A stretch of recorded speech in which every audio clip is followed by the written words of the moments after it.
இளையராஜாட்ட வந்து கம்போசிங்கில் ஒரு பாட்டு எழுத போகிறேன்னு சொன்னதும் என்ன பண்ண அப்படின்னார். எடுத்து பார்க்குறாரு. உன்னை விட இந்த உலகத்தில் வசந்தது யாரும் இல்லை எவ்வளவு இல்லை அப்படி வாசிக்கிறார். ஒரு எழுத்தாளராக எழுதி எகிரி கரெக்ட் கரெக்டுன்றார். அண்ணன் தம்பி 2 பேரில் ஒருத்தக்குள்ள ஒருத்தன் உயரமாக இருக்கிறவன் இதுதான் எப்படி இருக்கும் அப்படின்னு சொல்லி உடனே வந்து பேரில் எழுத ஆரம்பிக்கிறார். அதில் சர்க்கஸ் கதையில் உள்ளார வந்து குள்ளே இருப்பான் பஃபூன். அந்த பஃபூன் குள்ளமாக இருந்து இந்த கதையை நம்ம எடுத்தா என்னன்னு அப்படி சும்மா யோசிக்கிறார். காலையில் 6 மணிக்கு காட்சின்னு சொன்னால் 4 மணிக்கு இந்த எக்ஸசைஸ் பண்ணுவார். இல்லை காலையில் செய்ய முடியலன்னு சொன்னால் ஷூட்டிங் முடிச்சு விட்டு ஈவினிங் 2 மணி நேரம் பண்ணுவார். இந்த சின்சியாரிட்டி, நேரத்தினுடைய அர்ப்பணிப்பு, பணம் செலவு அதை பற்றி கவலைப்பட மாட்டார். ஆனால் சின்சியர் எதிர்பார்ப்பார். யோசிச்சு பாருங்கள், நாசராய் வந்து தமிழ் திரைப்படத்தில் ஹீரோன்னு அறிமுகப்படுத்தின முதல் ஆள் பார்த்தீங்கன்னா கமல்ஹாசன். சரியாக அடையாளம் கண்டு கொண்டு பண்ணுறது. சரி, இந்த ஃபைட்டு பண்ணும்போது யாரெல்லாம் வருவீங்கன்றார். டூப் வருவாங்க, ரைட்டு, டூப் ரைட்டு, அவங்க ரைட்டு, உனக்கு ஹெல்ப்பர் வருவாங்க ரைட்டு. இதுக்கான உபகரணங்கள் எங்கே இருக்குது? ஐயோ சார், தமிழ்நாட்டில் பெட்டு போட்டுக்கிறோம், வைக்கல் போட்டுக்கிறோம். என்ன விளையாடுறீங்களா? திருமாண்டியில் அவர் சொல்கிறார், ஃபஸ்ட்டு வந்து நானே கதை, திரைக்கதை, வசனம், இயக்கம், நானே நடிப்பு, அப்புறம் நானே பாட்டுனார். சார் எல்லாமே நீங்கன்னா என்ன சார் அர்த்தம்? அவரோட டைம் ஷெட்யூல்லாம் எப்படி இருக்கும்? அவரோட ஃபுட்டு அந்த மாதிரி விஷயங்கள்லாம் எப்படி இருக்கும்? பொதுவாக அவர் வந்து எனக்கு தெரிஞ்சு அவர் வந்து இந்த வெள்ளையாக இருக்கிறத நிப்பாட்ட ரொம்ப வருஷம் ஆச்சு. அவர் 40 தாண்டுகிற போதே அவர் முடிவு பண்ணார், இந்த வெள்ளையாக இருக்கிறத வந்து அதிகமாக உடம்புல சேர்த்துக்கிறது இல்லை. பால் என்பது சிறு வயதில் இருக்கிற எல்லாருக்கும் வந்து பழக்கமாகும், ஒரு டீனேஜ் வரைக்கும் கரெக்டு. அதுக்கப்புறம் முற்றிலும் உடல் வளர்ந்த பிற்பாடு இந்த பால் வந்து சத்தாக ஏற்றுக்கொள்ளாது என்பது விஞ்ஞானபூர்வமான உண்மை. அதனால் என்ன அசதி தான் கொடுக்கும். நம்ம பழகிட்டுன்றதுக்காக நிறைய சாப்பிட்ருப்போம். நிறைய பேர் பாருங்கள், சார் டீ இல்லைன்னா நான் வாழவே முடியாது சார். வாழலாம், நாமெல்லாம் டீ இல்லாமல், தேநீர் இல்லாமல், வெறும் இளநீரும் பதநீரும் வெறும் கஞ்சி தண்ணியும் குடிச்சிட்டு வளர்ந்தவங்க தான் நம்ம தமிழ்நாடு. கொஞ்சம் வசதி வந்துடுச்சு, ஃபேண்ட்டு கிண்ட்டு மாற்றணும், உடை மாற்றணும், பாவனைகள் மாற்றணும், உணவுகளையும் வெளிநாட்டிலேருந்து வந்துடுச்சு. இதெல்லாம் இல்லாமல் இயற்கை சார்ந்து வாழ்கிறவன் செயற்கையாக வருகிற எந்த உணவுகளையும் சேர்த்துக்கொள்ள வேண்டிய அவசியம் இல்லை. அதெல்லாம் ஒரு நாகரிகத்தில் சேர்ந்தது. இதுதான் கமல் சார் சொல்லுவார். வெள்ளையாக இருக்கிறது பால் சேர்த்துக்க மாட்டேன், வெள்ளையாக இருக்கிறது சர்க்கரை சேர்த்துக்க மாட்டேன், வெள்ளையாக இருக்கிறது தயிர் சேர்த்துக்க மாட்டேன். ஒரு இன்டர்வியூவில் கூட சொல்லியிருப்பாரு, 3 வேளையும் ஃபிஷ்ஷுன்னா கூட சாப்பிடுவேன். ஆமாம். ஆக எது சத்தாக மாறுமோ அது வந்து தேர்வு செய்து பண்ணுவார். நீங்கள் பார்த்தீங்கன்னா சாப்பாடு எவ்வளோ தான் சாப்பிடுவார். ஆனால் கீரை வகைகள் அது இதெல்லாம் நிறைய சாப்பிடுவார். நான்வெஜ்ஜுன்னா ரொம்ப மீன்களை நிறைய சாப்பிடுவார். சாப்பிட்டு முடிச்ச பிற்பாடு என்ன பண்ணுவார், செரிமானத்துக்கு என்ன பண்ணுவார், இந்த வேர்க்கடலை உருண்டை, இந்த தேன், இது மாதிரி நிறைய முந்திரி பருப்பு இதெல்லாம் கொஞ்சம் சேர்த்துக்குவார், அளவாக சேர்த்துக்குவார். இதை விட ஒரு நாளைக்கு 2 மணி உடற்பயிற்சி 2 மணி நேரம் பண்ணுவார். அதை தான் இப்போ கேட்க வந்த ஃபிட்னஸ்க்கு என்ன பண்ணுவார்? 2 மணி நேரம் பண்ணுவார். காலையில் 6 மணிக்கு காட்சின்னு சொன்னால் 4 மணிக்கு இந்த எக்ஸசைஸ் பண்ணுவார். இல்லை காலையில் செய்ய முடியலன்னு சொன்னால் ஷூட்டிங் முடிச்சு விட்டு ஈவினிங் 2 மணி நேரம் பண்ணுவார். அவர் சொல்லுவார், நாம் எப்படி பயிற்சின்னு எல்லாத்துக்கும் சொல்கிறோமோ, இந்த உடல் வந்து ஒரு கருவி. இந்த உடலை நீ பயிற்சிக்கு உள்ளாக்கலைன்னா அது வேலையை செய்யும். எனவே இது நமக்கு எல்லா வேலையும் உடலுக்கு தரணும். எனவே காலையிலோ மாலையிலோ அந்த 2 மணி நேரம் என்பது உடற்பயிற்சி அவர் செய்யாமல் இருந்ததே கிடையாது. அதற்காக தனியாக ஸ்டுடியோலாம் அவர் கட்டி வச்சுருந்தார். பழைய வீட்டில் இருக்கும்போது பார்த்தீங்கன்னு சொன்னால் அது ஃபுல்லாக ஒரு மியூசிக்கலாகவும் அக்கஸ்டிக் பண்ணி அழகாக வச்சுருப்பார். ஒரு மெல்லிய ஓசை ஓடிக்கிட்டே இருக்கும். அதுக்கப்புறம் ட்ரெயினர் வருவார், அங்கே உட்காந்து 2 மணி நேரம் பண்ணுவார். தெரிந்தே இருந்து அவர் வீட்டில் வச்சுருந்தார். போகிற இடங்களில் அது மாதிரி சூழலை உருவாக்கிக்குவார். உடற்பயிற்சி என்பது தன் வாழ்நாளுடைய முக்கியமான அம்சமாக இருக்கிறது. அது என்ன நேரம்லாம் ஒதுக்கிட்டே இருப்பார். அதே மாதிரி சாப்பாட்டை பார்த்திங்கன்னா இஷ்டத்துக்கு சாப்பிட மாட்டார். சாப்பிட்ற மாதிரி பாவனை பண்ணுவார். அவர் உடலுக்கு என்ன தேவையோ அதை தான் அவர் பண்ணுவார். அது தொடர்ச்சியாக வச்சுக்கிட்டு இருக்கார்.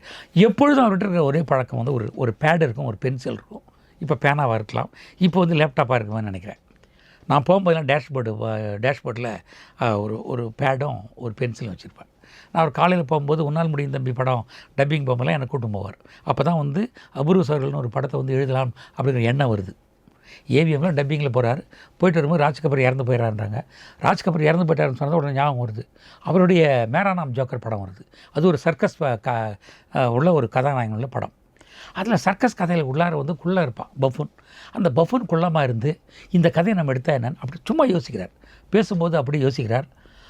அப்போது அண்ணன் தம்பி 2 பேரில் ஒருத்தன் உயரமாக இருக்கிறவன் இதுதான் எப்படி இருக்கும் அப்படின்னு சொல்லி உடனே வந்து பேரில் எழுத ஆரம்பிக்கிறார். அவர் சொல்ல நான் அப்படி எழுதி துவங்கினது தான். அப்படி எப்படிலாம் யோசிக்கிறாரோ அப்போல்லாம் உட்காந்து 2 வரி எழுதுவார், 2 வரி எழுதி வச்சுருவார். மறுபடியும் எப்போயோ தோணுதோ அப்போ ஒன்று எழுதுவார். அப்போ அவர் காரில் எப்பயுமே என்ன எழுதுகிற உபகரணங்கள் இருக்கும். மேக்ஸிமம் அந்த கதை எழுதும் போது என்ன தான் கூட்டும் போவார். நான் அவர் கூடவே தான் இருப்பேன். ஒரு 16 மணி நேரம் ஒரு நாளைக்கு அவர் கூட தான் போயிட்டுருப்பேன்.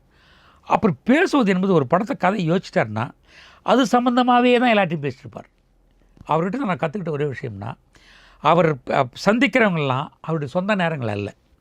இந்த கதை எழுதணும்னு முடிவு பண்ண பிற்பாடு அவர் பார்க்குற பிசி ஸ்டாம் பார்க்குறாருன்னா அவர் அதை எப்படி எடுக்கலாம் அப்படின்னு அங்கே பேசிகிட்டு இருப்பார். என்கிட்ட சொல்ல மாட்டார். அது சார்ந்த ஒரு பயிற்சி ஒரு ஒரு பயிற்சி கொடுக்குற ஒருத்தர் பேசிகிட்டு இருப்பார். அப்புறம் சம்மந்தமாக இன்னொருத்தர் பேசிகிட்டு இருப்பார். சர்க்கஸ் எல்லாம் இப்படி அது தொடர்பான பல விஷயங்களை அவர் தூரத்தில் பேசிகிட்டு இருக்கும்போதே அதை நாங்கள் எடுத்து சைடில் எழுதிக்குவோம். அவர் பேசனுடைய அந்த கான்செப்ட் எழுதிக்கும். அப்போ யார் இது பார்க்கணும் அப்படின்னு நினைக்கிறாருன்னா அவர் சொல்லுவார், இந்த நாள் இந்த சர்க்கஸ் பண்ணுறவனை எப்படி பார்க்கலாம் அப்படின்னு அவர் சொல்லிக்கிட்டே இருக்கும்போது நாங்கள் போயிட்டு அதை யாருன்னு தேடி பிடிச்சி அவர் நம்பர் வாங்கி அவர் கூட பேசி நீங்கள் அவர் கூட சார் கூட விருப்பமா அப்படின்னு பேசி வச்சுருவோம். அவர் மறுநாள் காலையில் வரும்போது, சார் இது மாதிரி ஒருத்தர் இருக்கார், இது மாதிரி இருக்கார், இந்த பயிற்றுனர் அவர்கிட்ட நீங்கள் பேசணுன்னு விரும்புனீங்கன்னா, அப்படியா அவன் தான் சொல்லுவார். நாங்கள் உடனே 10 மணிக்கு வாங்கன்னு சொல்லி உட்காரப்போம். அவர் என்ன செய்கிறார் அப்படிங்கிறத நாங்கள் எப்படி உணர்றோம்னா, அவர் திரைப்படத்தை மட்டும்தான் பேசிகிட்டு இருப்பார். அப்போது அவர் பேசிக்கிட்டு இருக்கிறத நாங்கள் எக்ஸிக்யூட் பண்ணுவோம். நீ செய்யின்னு சொல்கிற வரைக்கும் காத்திருக்க மாட்டோம். அதுதான் நான் அவர்கிட்ட கற்றுக்கிறேன். அதனால தான் எனக்கு அவருக்கு பாண்டேஜ் ஈஸியாக இருக்கும். அவர் ஒன்று நினைக்கிற போதே அதை சார்ந்து இருக்கிற விஷயங்களில் நாங்கள் பார்த்து அதை தேடி பிடிச்சி அவர் கொண்டு வந்து சேர்க்குற வேலைகளை தொடர்ந்து பண்ணிகிட்டே இருந்தேன். இது ஒரு திரைப்படங்களுடைய வெற்றிக்கு காரணமே என்பது கூட இருக்கிறவங்க அவங்களோட சேர்ந்து இருப்பார். விக்ரம் தர்மா போகிறாருனாக்கா அவர் சொல்லுவார், இந்த படத்தில் அப்படின்னும் போதே என்ன மாதிரி கதை அசிஸ்டன்ட் என்கிட்டலாம் கேட்டுக்குவார். கேட்டு முடிச்சு தான் அவர் ரெஃபரன்ஸோடு போவார். அவர்கிட்ட போகும்போது ரெஃபரன்ஸ் அவர் சொல்லுவார், இதுதான் எதிர்பார்த்து நான் 2 பேர் சிட்டிங் போவோம், இது மேற்கொண்டு என்ன பண்ணலாம் சொல்லுங்கம்பார். சொல்லி பேசிட்டே இருக்கும்போது இது இப்படி பண்ணலான்னு சொல்லும்பார். இல்லை நாளைக்கு நீங்கள் வாங்க மறுபடியும் பேசலாம்பார். பேசினா அதை ஸ்டோரி போர்டு பண்ணுவார். நம்ம முதல்ல பேசலான்னு நினச்சோம், இது இப்படி பண்ணலான்னு நினச்சோம், அதை பண்ணுகிற போது எத்தனை கோணங்களில் பண்ணலாம், யார் யார் எங்கே இருக்கணும்னு ஸ்டோரி போர்டு பண்ணுங்கன்னு சொல்லிட்டு ஒரு ஆர்டிஸ்ட் கிட்ட உட்கார வச்சுருப்பார். உட்கார வச்சு ரஃபாக ஒரு ட்ராயிங் பண்ணுவார். இது எவ்வளோ நேரம் எடுக்குன்னு முடிவு பண்ணுவார், எந்தெந்த இடம்னு முடிவு பண்ணுவார். சரி இந்த ஃபைட்டு பண்ணும்போது யாரெல்லாம் வருவீங்கன்றார். டூப் வருவாங்க, ரைட்டு, டூப் ரைட்டு, அவங்க ரைட்டு, உனக்கு ஹெல்ப்பர் வருவார், ரைட்டு. இதுக்கான உபகரணங்கள் எங்கே இருக்குது? ஐயோ சார், தமிழ்நாட்டில் பெட்டு போட்டுக்கிறோம், வைக்கல் போட்டுக்கிறோம். என்ன விளையாடுறீங்களா, எந்த காலத்து பழக்கம் இதுன்னு சொல்லிவிட்டு நேரடியாக இம்மிடியேட்டாக என்ன பண்ணுவார்னா, இப்போ லேட்டஸ்ட்டாக என்ன உபகரணங்கள் ஃபாரினில் வந்திருக்கு அதை வர வச்சு 10 நாளில் கொடுத்துருவார். அது கொடுப்பார். ஏன்னா உழைப்பதை விட மட்டும் இல்லை, நீங்கள் திரும்பி மீண்டும் அப்டேஷன் இருந்துக்கிட்டே இருந்துகிட்டே. இதை கமல் சார் கொஞ்சம் கூட தயங்க மாட்டார்.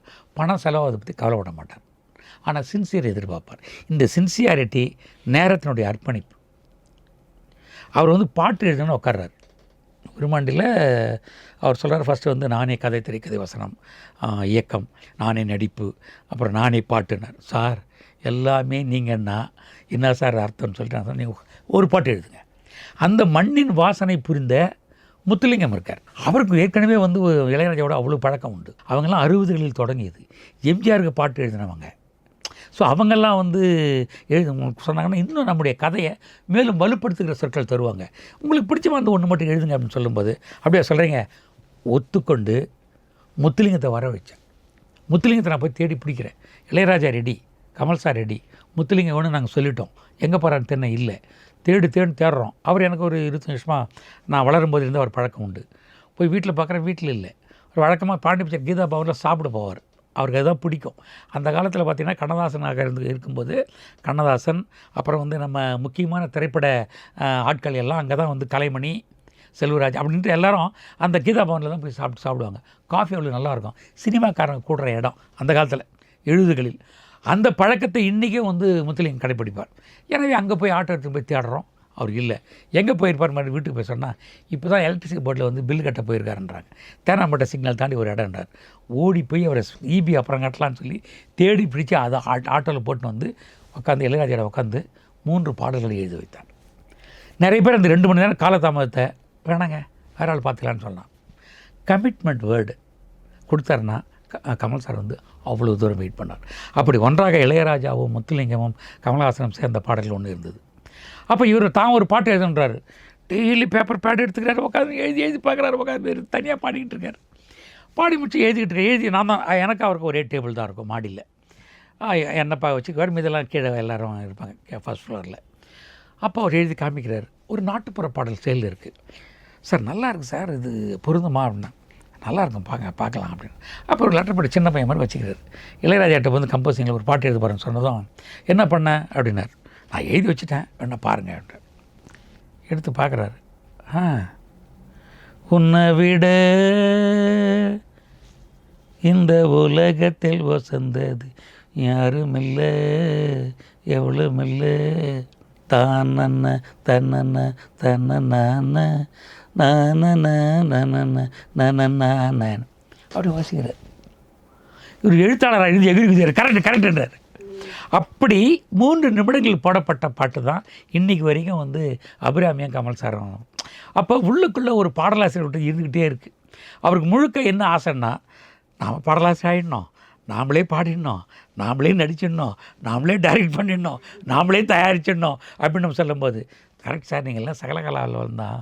ஆனால் ஒரு திரைப்படம் என்பது பல்வேறு விதமான அனுபவஸ்தர்கள் ஒன்றாக சேர்ந்து பண்ணும்போது நமக்கு உணவுகளிலே கூட சரிவித உணவு தான் கரெக்டாக இருக்கும், ஒரு உணவு கிடையாது.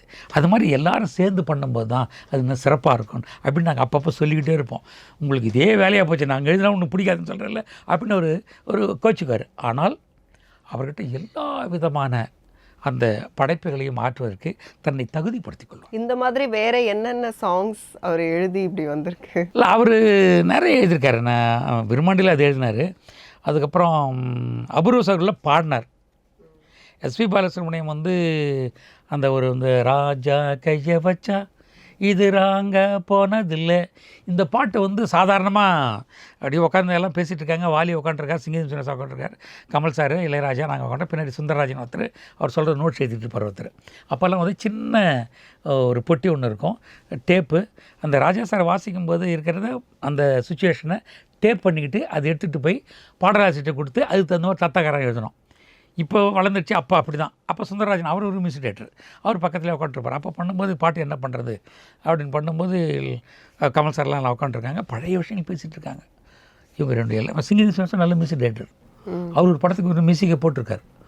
அவங்க எல்லாருமே இவர் இசை தெரியும், கமல் சார் இசை தெரியும், இளையராஜா சொல்லவே வேணாம், பின்னாடி இசை. ஸோ இசையை பற்றி ஒரு 1.25 மணி நேரம் பேசிகிட்டே இருக்காங்க.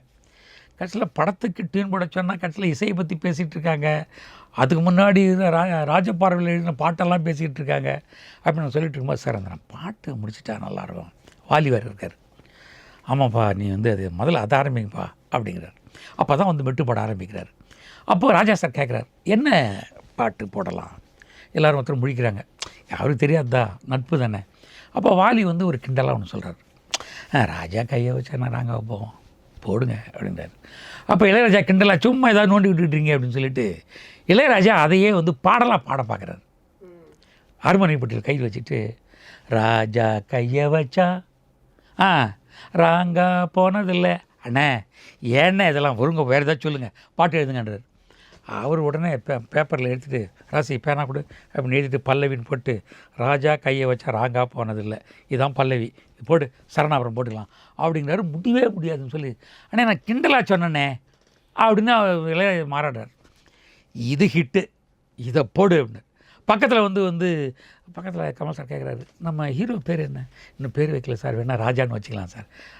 எனக்கு ஓகேன்றார் சார். ராஜான்னு ஒரு கேரக்டர் வச்சுட்டு ராஜா கை வச்சாராங்க. ஏன்னா அவர் மெக்கானிக், அவன் கை வச்சா எந்த காரம் வந்து அப்படி நம்ம வச்சுக்கலாம், மீனிங் வச்சுக்கலாம்னு நாங்கள் ராஜான்னு பேர் வச்சுக்கலான்னு முடிவு பண்ணிட்டோம். சிங்கேஷ் சார் ஓகே அப்படின்ட்டார். அப்போ நாங்கள் ஓகேன்றோம். இளையராஜா சார் நோ, நான் சும்மா என்னை இதில் என் பேரை வச்சு பண்ணுறீங்க அப்படின்னு சொன்னதும் நான் சொன்னேன், இல்லை சார் எங்கள் கேரக்டர் ராஜா, அதனால் ராஜா கை வச்சா ராங்கா பண்ணலன்னா அந்த மெக்கானிக்குடைய பாட்டு சார்னார். என்னமோ போங்க அப்படின்னு சொல்லி அடுத்த 3 நிமிடங்கள் போடப்பட்ட பாட்டு தான் அது. அதை கமல் சாரே கலையில் பாட வச்சார். முழுக்க எல்லாம் பாடியாச்சு, ரொம்ப சிறப்பாக இருந்தது. ஹைப்பிச்சு வருது அந்த பாட்டு வந்து ஹைப்பிச்சு, அது ஃபுல்லாக பாடியெல்லாம் முடிச்சு ரெக்கார்ட் பண்ணிருக்கும்போது அப்புறம் மறுபடியும் அவங்க கமல் சாருக்கு வந்து தோணுச்சு, நாம் வந்து பாடிட்டோம், நாம் ப்ரொடியூசர், நாம் டைரக்டர், நம்ம நடிகர், யாரும் மறுக்க போகிறதில்ல. ஆனால் எஸ்பி ரொம்ப நல்லா பாடுவார், இந்த பாட்டு எஸ்பி கொடுத்தா எப்படி இருக்கும் அப்படின்னு ராஜா சொல்கிறார். இதை எஸ்பி வசனோதர் பாட சொல்லுங்க, ஏன் நல்லா தானே இருக்குது. இல்லை எஸ்பி இன்னும் உயிர் கொடுப்பார். யோசிச்சு பாருங்கள், இளையராஜா நல்லா இருக்குன்றார், டைரக்டர் ஒத்துக்கிறார், எல்லாம் முடித்து ஷூட்டிங் போகலான்னும் போது இல்லை எஸ்பி வேணுங்கிறார். எஸ்பி மறுபடியும் வர்றார். எஸ்பி வந்துட்டு பாடிட்டு இளையராஜா கேட்குறாரு, எஸ்பி வசனம் பாடி முடிச்சார், ரொம்ப நல்லா இருக்குது, ரொம்ப அழகியலாக இருக்கும். இவருக்கு கொஞ்சம் ரஃப்பாக இருக்கும், இந்த உயிரோட்டமாக இருக்கும் கமல் சார்து. ஆனால் எஸ்பிபி பாடும்போது இன்னும் வந்து ஒரு மெருகூட்டப்பட்ட ஒரு பாடல் தன்மை மாதிரி இருக்கும். ஏன்னா வாழ்வை மாயெல்லாம் இன்றைக்கும் பாட்டு கேட்டுகிட்டே இருக்கலாம்ல, அந்த மாதிரி ஒரு குரல். அப்போது எஸ்பிபி பாடிட்டு இளையராஜா சொல்கிறாரு, இந்த பாட்டையும் கொஞ்சம் கேளு அப்படின்னு போட்டு பார்த்தா கமல் சார் பாடினது. ஐயோ இவன் வேறு பாடிட்டானா, இதுதான் பிரமாதமாக இருக்குது. நானே கமலுக்காக பாடியிருக்கேன், கமலே பாடினாருனாக்கா ஒரு பெரிய விஷயம். நீங்கள் முழு கழிச்சிடுங்க, எனக்கு எல்லாம் வேண்டாம், நீங்கள் இளையராஜா வந்து சொன்ன இது எந்த வேண்டாம், அவர் நல்லா இருக்க வச்சுக்கேன்ட்டார். நீ பாடிட்டு இல்லை, நல்லா பாடியிருக்கான்னு சொல்லலை, நீ கிளம்ப வேலையை பாரு அப்படின்னு நினச்சிட்டார். ஆனால் நாங்கள் படத்தில் எஸ்பி பாலசுப்ரமணியம் பாடின பாட்டை தான் பயன்படுத்தினோம். அப்புறம் தான் இசையில் வந்து கேசட்டில் போடும்போது கமல் சாருடைய வருஷனும் இருந்துச்சு, எஸ்பி பாலசுப்ரமணியம் இருந்துச்சு. என்னென்ன கமல் சாரை பொறுத்திருக்கு என்னென்னா, அவருக்கு எல்லா திறமைகளும் உண்டு, எல்லாவற்றிலும் தன்னை ஈடுபடுத்திக் கொள்வார். ஆனால் தன்னிலும் மேம்பட்டவர்கள் இருக்கிறார்கள்னா தவறாமல் அவர்களை உயர்த்த வேண்டும், பயன்படுத்தி கொள்ள வேண்டும் என்கிற இது ரொம்ப கவனமாக இருப்பார். அப்படித்தான் அவர் வந்து நாசரை கொண்டாந்தார். நாசரை எல்லாரும் மோக்கன்னு சொல்லிட்டு எல்லாம் கிண்டல் பண்ணிக்கிட்டு இருக்கும்போது அவர் தனியாக கூப்பிட்டு வந்து தொடர்ந்து படங்களும் கொடுத்து மகளிர் மன்றத்தில் ஹீரோவாக்குனார். யோசிச்சு பாருங்கள், நாசரை வந்து தமிழ் திரைப்படத்தில் ஹீரோன்னு அறிமுகப்படுத்தின முதல் ஆள் பார்த்தீங்கன்னா கமல்ஹாசன் தான். நான் அதில் அசோசியேட்டாக வேலை செஞ்சுருக்கேன். அப்போ நாசர் வந்து கேட்டார், என்ன எதுக்கு தேவையில்லாமல் இழுத்து வரீங்க, நான் ஏதோ பண்ணிக்கிட்டு இருக்கேன், நிறைய கேரக்டர் பண்ணிவிட்டு சம்பாரிச்சிட்டு இருக்கேன், ஹீரோன்னு போட்டுன்னு வச்சுருக்கேன், எனக்கு வாய்ப்பு இல்லாமல் போயிடும்னார். நீங்கள் பண்ணுங்கள், எப்பயுமே திரைப்படங்களில் வந்து கதை தான் வந்து நாயகன் அப்படின்னு சொல்லி ஒரு கன்வின்ஸ் பண்ணி நடிக்க வச்சு முதல்ல ஹீரோவை பண்ணி 125 நாட்கள் அந்த படம் போச்சு, மகளிர் மட்டும். ஸோ அப்படி சரியாக அடையாளம் கண்டு கொண்டு பண்ணுறது. நீங்கள் ஜனகராஜோட பாருங்கள், பாரதராஜா வந்து ஒரு சாதாரண சின்ன சின்ன கேரக்டர் பண்ணியிருப்பார். அவருக்கு தொடர்ச்சியாக ஒரு மிகச்சிறந்த இடத்தை கமல்ஹாசன் கொடுத்துருப்பார். நாயகனில் வந்து ஜனகராஜ் கொடுத்த இடம் இன்றைக்கும் பேசப்படக்கூடிய இடமா இருக்கும். அப்படி பல பேரை ஊர்வசி வந்து ஆம்பளை குரல் எல்லாரும் கிண்டல் பண்ணுவாங்க. கமல் சார் வந்து நடிக்க வச்சு மைக்கேல் மேனனில் டப்பிங்கில் நீ தான் பேசணும்பாங்க. அதுக்கு முன்னாடி வரைக்கும் ஊர்வசி சொந்த குரல் கிடையாது, வேறு ஒருத்தர் டப்பிங் படிச்சுட்டு இருந்தாங்க. நாங்கள் தான் கூடவே கூட கமல் சார் சொன்னார், அது எப்படி ஒரிஜினலாக ஒருத்தர் வாழ்ந்துக்கிட்டு இருக்காங்க, அவங்க குரல் வந்து எப்படி எடுங்க சரியில்லாமல் போயிடும். நீங்கள் குரல் என்பது அழகுன்னு நீங்கள் யார் முடிவு பண்ணுறது? குரல் என்பது தன் சொல்லக்கூடிய அந்த வாகனம் தான், அந்த வாகனத்தை மற்றவங்களாம் பயன்படுத்தணும் அப்படின்னு அவர் தான் முதல் முறையாக தைரியமாக ஊர்வசி வந்து பேச வச்சு நம்ப வச்சு அதுக்கப்புறம் கட்டில் சொந்த குரல் பேச ஆரம்பித்தாங்க. இப்படி வந்து பரிட்சாத்தமாக பண்ணக்கூடியவர் தான் அவர். நீங்கள் ரகுராம் மாஸ்டர் பாருங்கள், ரகுராம் வந்து பார்த்திங்கன்னு சொன்னால் ரொம்ப ரொம்ப கிளாசிக்கல் டான்ஸர். அவரை கொண்டாந்து வந்து அப்படியே கம்ப்ளீட்டாக வித்தியாசமான ஒரு படங்களெல்லாம் வந்து கமல் சார் வந்து டான்ஸ் கொடுப்பார். ஒருவரை வந்து புரிந்து கொள்ள வேண்டிய இடத்துக்கு வந்து ஒரு தள்ளுவார், நீங்கள் வாங்கம்பார். இப்போ வைரமுத்துக்கு வந்து ராஜபாறையில் ஒரு பாட்டு கொடுத்துருக்காங்கன்னா அந்த ராஜபாறையில் மிகச்சிறந்த விஷயம் என்னன்னாக்கா பாடல், அவருடைய நடிப்பு, இயக்கம். ஆனால் அதில் பார்த்திங்கன்னா அந்த பாடலில் வந்து அவ்வளோ பெரிய அழகான கவிதை வரிகளை முதல்ல பயன்படுத்தணும்னு அதிகமாக பயன்படுத்துனது பாரதியாவை அடுத்து பார்த்திங்கன்னா கமல்ஹாசன் தான்.